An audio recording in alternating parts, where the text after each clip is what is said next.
नमस्कार दोस्तों, कैसे हैं आप सभी। आशा करती हूँ आप सभी स्वस्थ और खुशहाल होंगे। आज मैं आप सभी के समक्ष प्रदोष व्रत की कथा लेकर आई हूँ। प्रदोष व्रत विधि, महत्व, उपाय और प्रदोष व्रत कथा। तो श्रवण करते हैं प्रदोष व्रत कथा। प्रदोष व्रत, जिसे त्रयोदशी व्रत के नाम से भी जाना जाता है, यह व्रत वह पर्व माता पार्वती और भगवान शिव को समर्पित है। पुराणों के अनुसार मान्यता है कि इस व्रत को करने से बेहतर स्वास्थ्य और लंबी आयु का वरदान मिलता है। सूर्यास्त के बाद और रात के आने से पहले का समय प्रदोष काल कहलाता है, जो भगवान शिव की आराधना और इच्छा पूर्ति के लिए बहुत ही महत्वपूर्ण माना जाता है।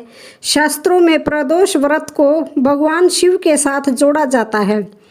प्राचीन मान्यता के अनुसार चंद्र को क्षय रोग होने के कारण बहुत कष्ट हो रहा था और जिस दिन भगवान शिव ने उनके इस दोष का निवारण किया वो त्रयोदशी तिथि थी, इसलिए यह दिन प्रदोष कहा जाने लगा। प्रदोष व्रत में शिव जी की पूजा का बड़ा विधान है। इस दिन जो कोई भी भक्त विधि विधान से महादेव जी की पूजा करता है, उसकी सभी मनोकामनाएं पूर्ण होती हैं और उसे मोक्ष की प्राप्ति होती है। प्रदोष का व्रत महीने में 2 बार आता है और दोनों ही प्रदोष में व्रत और शिव पूजा का बहुत महत्व होता है। प्रदोष के दिन संध्या काल में शिव उपासना करने से शिव प्रसन्न होते हैं और मनचाहा वरदान देते हैं। प्रदोष व्रत पूजा विधि। प्रदोष व्रत की पूजा और मंत्र शाम के समय करना शुभ माना जाता है। त्रयोदशी तिथि के दिन सूर्य उदय से पहले उठकर स्नान के बाद निराहार व्रत का संकल्प लें। इसके बाद भगवान शिव की बेलपत्र, अक्षत, दीप, धूप, गंगाजल आदि पूजन सामग्री से भगवान शिव की पूजा करें। पूरे दिन का उपवास के बाद सूर्यास्त होने से कुछ देर पहले फिर से स्नान करें और शुद्ध वस्त्र धारण करें। पूजा स्थल को शुद्ध कर लें और मंडप तैयार करें। अब पूजा के लिए उत्तर पूर्व दिशा में मुंह करके कुशा के आसन पर बैठकर भगवान शिव के मंत्र ओम नमः शिवाय का जाप करें और जल का अर्घ्य दें। इसके बाद भगवान शिव को चावल की खीर का भोग लगाएं और अंत में व्रत कथा पढ़ें। प्रदोष व्रत कथा। प्राचीन काल में एक गरीब पुजारी हुआ करता था। उस पुजारी की मृत्यु के बाद उसकी विधवा पत्नी अपने भरण पोषण के लिए पुत्र को साथ लेकर भीख मांगती हुई शाम तक घर वापस आती थी। एक दिन उसकी मुलाकात विदर्भ देश के राजकुमार से हुई, जो कि अपने पिता की मृत्यु के बाद दर दर भटकने लगा था। उसकी यह हालत पुजारी की पत्नी से देखी नहीं गई। वह उस राजकुमार को अपने साथ अपने घर ले आई और पुत्र जैसा रखने लगी। एक दिन पुजारी की पत्नी अपने दोनों पुत्रों को शांडिल्य ऋषि के आश्रम में ले गई। वहां उसने ऋषि से शिवजी के प्रदोष व्रत की कथा एवं विधि सुनी तथा घर जाकर अब वह भी प्रदोष व्रत करने लगी। एक बार दोनों बालक वन में घूम रहे थे। उनमें से पुजारी का बेटा तो घर लौट आया, परंतु राजकुमार वन में ही रह गया। उस राजकुमार ने गंधर्व कन्याओं को क्रीड़ा करते हुए देखा तो उनसे बात करने लगा। उस कन्या का नाम अंशुमति था। उस दिन वह राजकुमार घर देरी से लौटा। राजकुमार दूसरे दिन फिर से उसी जगह पहुंचा जहां अंशुमति अपने माता पिता से बात कर रही थी। तभी अंशुमति के माता पिता ने उस राजकुमार को पहचान लिया तथा उससे कहा कि आप तो विदर्भ नगर के राजकुमार हो ना, आपका नाम धर्मगुप्त है। अंशुमति के माता पिता को वह राजकुमार पसंद आया और उन्होंने कहा कि शिवजी की कृपा से हम अपनी पुत्री का विवाह आपसे करना चाहते हैं।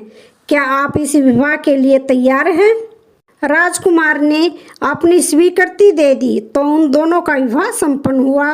बाद में राजकुमार ने गंधर्व की विशाल सेना के साथ विदर्भ पर हमला किया और घमासान युद्ध कर विजय प्राप्त की तथा पत्नी के साथ राज्य करने लगा। वहां उस महल में वह पुजारी की पत्नी और पुत्र को आदर के साथ ले आया तथा साथ रखने लगा। पुजारी की पत्नी तथा पुत्र के सभी दुख व दरिद्रता दूर हो गई और वे सुख से अपना जीवन व्यतीत करने लगे। एक दिन अंशुमति ने राजकुमार से इन सभी बातों के पीछे का कारण और रहस्य पूछा। तब राजकुमार ने अंशुमति को अपने जीवन की पूरी बात बताई और साथ ही प्रदोष व्रत का महत्व और व्रत से प्राप्त फल से भी अवगत कराया। उसी दिन से प्रदोष व्रत की प्रतिष्ठा व महत्व बढ़ गया तथा और लोग भी यह व्रत करने लगे। कई जगहों पर अपनी श्रद्धा के अनुसार स्त्री पुरुष दोनों ही यह व्रत करते हैं। इस व्रत को करने से मनुष्य के सभी कष्ट और पाप नष्ट होते हैं एवं मनुष्य को अभीष्ट की प्राप्ति होती है। प्रदोष व्रत के फायदे व महत्व। प्रदोष व्रत का दिन के अनुसार अलग अलग महत्व होता है। यदि यह व्रत रविवार को हो तो उपासक को आयु में वृद्धि और बेहतर स्वास्थ्य का वरदान मिलता है। सोमवार का प्रदोष व्रत मनोकामनाओं की पूर्ति के लिए किया जाता है। यदि यह व्रत मंगलवार को हो तो रोगों से मुक्ति दिलाता है और बुधवार को हो तो कामना सिद्ध करता है। बृहस्पतिवार के दिन प्रदोष व्रत करने से शत्रुओं पर विजय प्राप्त होती है और शुक्रवार के दिन प्रदोष व्रत रखने से सौभाग्य में वृद्धि होती है। यदि यही व्रत शनिवार को पड़े तो संतान प्राप्ति का वरदान व्यक्ति को प्राप्त होता है। जो लोग शुक्र प्रदोष का व्रत करते हैं उन पर भगवान शिव की कृपा हमेशा बनी रहती है। प्रदोष व्रत उद्यापन विधि। शास्त्रों के अनुसार जो लोग प्रदोष व्रत को 11 या